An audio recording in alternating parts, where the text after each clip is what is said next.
हे निवडणुकीची घोषणा होणार आहे सगळ्यांना माहित होतं, पण आता आज अधिकृत घोषणा झाली. 15 तारखेला मतदान या ठिकाणी होणार आहे. 23 तारखेपासून तर 30 तारखेपर्यंत उमेदवारी अर्ज अशा पद्धतीने निवडणूक आयोगाने या ठिकाणी घोषणा केलेली आहे. आज आमच्या शिवसेना पक्षाच्या या ठिकाणी मुलाखती होत्या.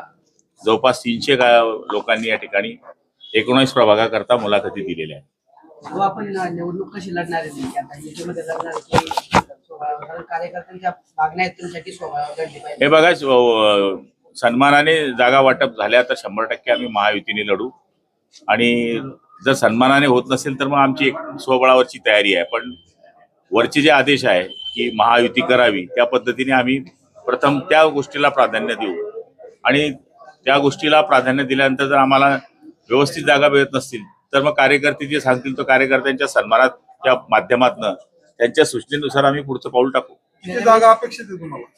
नाही, आता अजून बऱ्या आमची आता 300 आमची मुलाखती झाल्या. आता आम्ही त्याच्यावर आमची यादी छाननी करू आणि नंतर मग आम्ही टार्गेट ठरवू.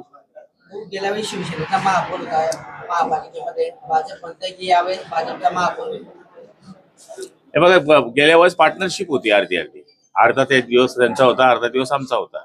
त्यामुळे अर्धा आता आम्हाला असं म्हणता येणार नाही. पण आमच्या काळामध्ये जी कामं झाली, त्यांच्या काळामध्ये जी कामं झाली त्याचा सुद्धा लेखोजोखा त्याला केला पाहिजे. पालकमंत्री म्हणून सुद्धा आपण शहरामध्ये असा काही विचार केला नाही की हा वार्ड कोणाचा आहे, हा भाजपचा आहे का शिवसेनेचा आहे काय.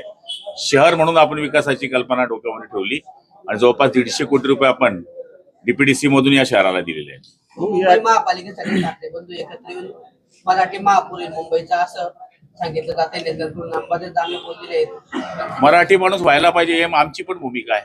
ठाकरे बंधूंची युती होईल. आता तो त्यांचा विषय आहे, त्यांनी युती करावी काय करावं हा त्यांचा विषय. जळगाव महापालिकेमध्ये संदर्भात आपली काही गिरीश प्राथमिक चर्चा झालेली आहे.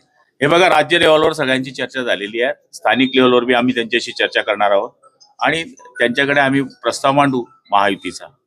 मला खात्री आहे वरती जे राज्यावर ठरेल खाली पण ठरेल, सन्मानपूर्वक ठरलं तर निश्चितपणाने आम्ही युती करू.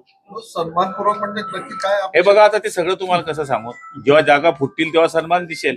चालू प्रकाश आंबेडकरांचं वक्तव्य गेला का जे संतोष चर्चेमध्ये आहेत ते बोलले आहे की पुन्हा एकदा मुख्यमंत्री एकनाथ शिंदे होतील. हे बघा, प्रकाश आंबेडकर हे आपल्याला माहिती आहे की एक मोठे नेते आहे, बाबासाहेबांचे नातू आहेत. त्यांनी एकनाथ शिंदेच्या कामाबाबतीमध्ये पाहिलेला जी त्या 2.5 वर्षाची झलक आहे, तर त्यांनाही वाटत असेल की पुढच्या काळामध्ये मुख्यमंत्री होतील. शेवटी त्यांचं मत आहे आणि नागरिकांनी आपलं मत मागणं काही चुकीचं नाही आहे. त्यांनी सांगितलं असेल, त्यांचे आशीर्वाद असतील तर होतील. पण मुंबईच्या महापालिकेच्या निवडणुका डोळ्यासमोर ठेवून भाजप त्यांना मुख्यमंत्री करायला असं पण सांगितलं जातंय. हे बघा, मी काही मोठा माणूस नाही बाबा एवढा. मी शिंदेचा कार्यकर्ता आहे आणि मी तेवढंच बोलतो जेवढी माझी अवकात आहे.